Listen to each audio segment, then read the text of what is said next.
Ouais, je sais pas si c'est tout le monde, hein, mais en tous les cas, Vincent Delerme, c'est un sacré film, ça. Hein. D'ailleurs, il s'appelle comme ça. Et ouais. C'est une phrase qui est dans un bouquin en fait.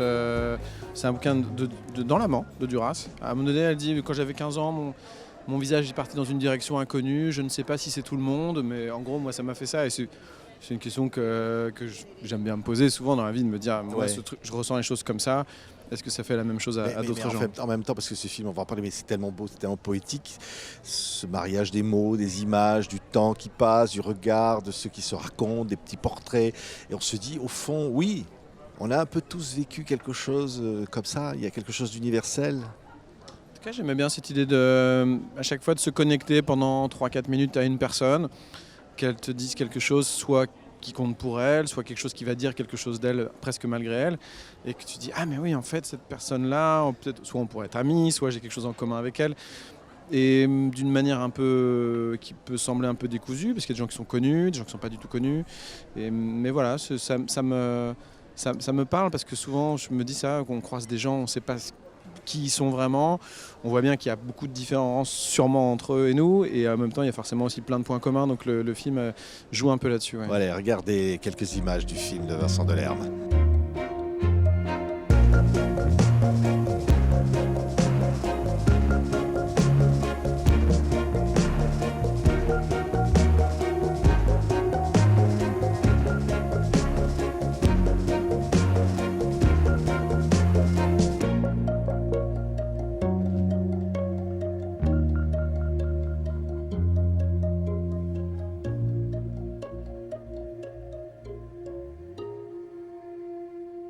Donc là, on voyait Vincent des visages connus, hein. On voyait Souchon. On va parler évidemment de Jean Rochefort parce que c'est important pour le film. Et puis des inconnus comme ça, qui rentrent, qui sortent. Ça s'est fait un peu, c'est vrai, à l'instinct, parce que du coup j'avais pas envie qu'il y ait, que des gens connus, mais j'avais pas non plus envie de m'interdire qu'il y ait des gens qui comptent pour moi, en l'occurrence et Jean et Alain ont été des gens qui m'ont beaucoup aidé, en tout cas accompagné, parrainé dans ce métier.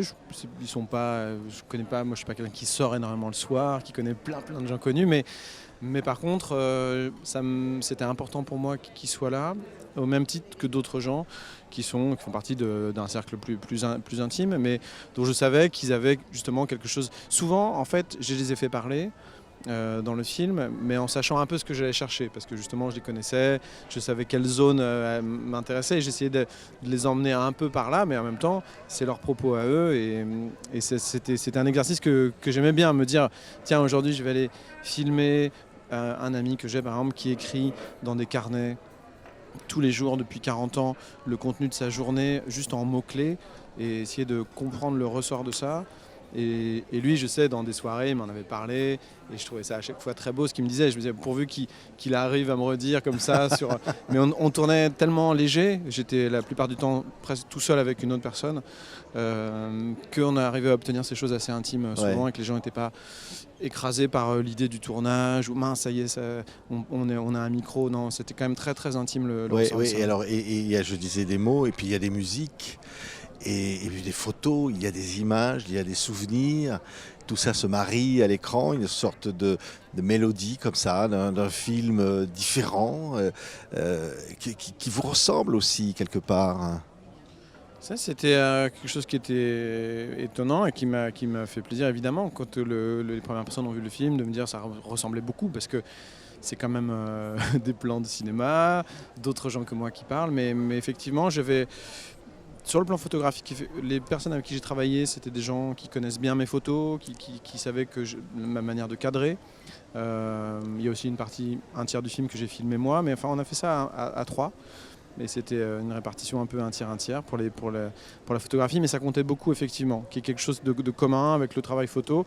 Et puis, bah oui, c'est sûr qu'on cherche ça quand même, qu'il y ait une cohérence avec les spectacles, avec l'univers de chansons, même si ça paraît deux mondes séparés, il y a quand même quelque chose qui se rejoint un peu. Ouais, oui, et je pense, quand je dis les mots, les objets aussi, qui identifient des souvenirs et qui au fond nous amènent à ouvrir les yeux sur des choses qu'on pourrait ne pas voir mais qui font partie de notre quotidien ou des souvenirs et que d'un seul coup on se dit, bon sang, grâce à ce film, on se dit ouais, moi aussi j'ai connu de ce genre de choses, un collier qu'on change tous les jours ou je ne sais quoi, et qu'on se dit au fond c'est ça qui compte, c'est ça qui fait la vie. En tout cas, c'est vrai que j'ai toujours été à l'affût de ça, des choses qui nous trahissent un peu finalement, parce que sur le papier, on aimerait bien ne mettre en avant que des moments, des actions d'éclat ou que des grands événements de notre vie, la naissance des enfants, des choses comme ça. Mais au fond du fond, les choses qui restent, bizarrement, des fois, on ne sait pas pourquoi justement, c'est ces choses-là qui se sont gravées plus fort. Et j'essaye souvent effectivement d'aller...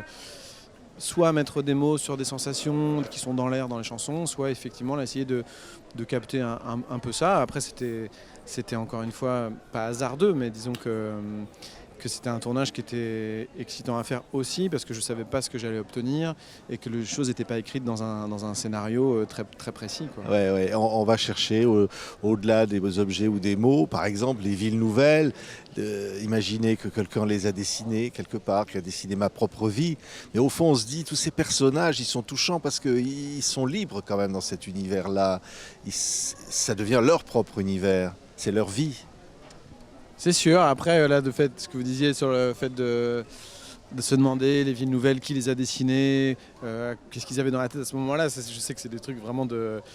Mathieu Bogart, un collègue chanteur, souvent une fois il m'avait dit, mais toi quand tu étais au lycée, est-ce que les filles elles te disaient est-ce que tu te prends trop la tête?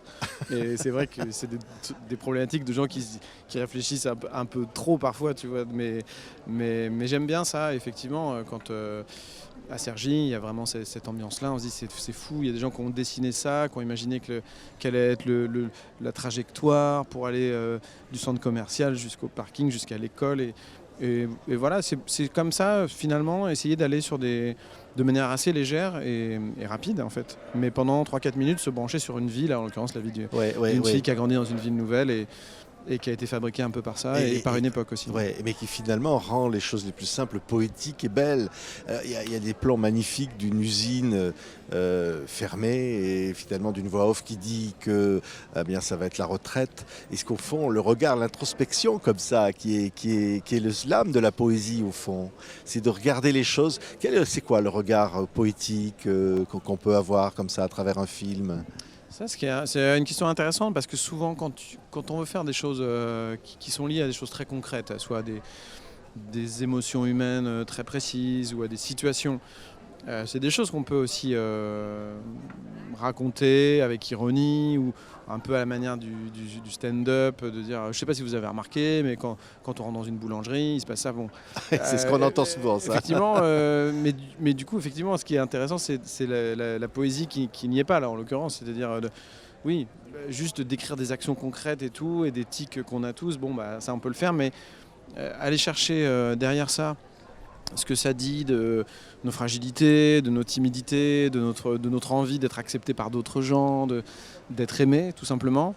Ça, c'est vrai que c'est davantage ça qui m'intéresse et sur un film comme ça, c'est quelque chose qu'on sent parce qu'à chaque fois, les personnes qui parlent, bah, en tout cas, l'objectif pour moi, c'est qu'à la fin de la séquence, on les aime. Merci beaucoup, Vincent.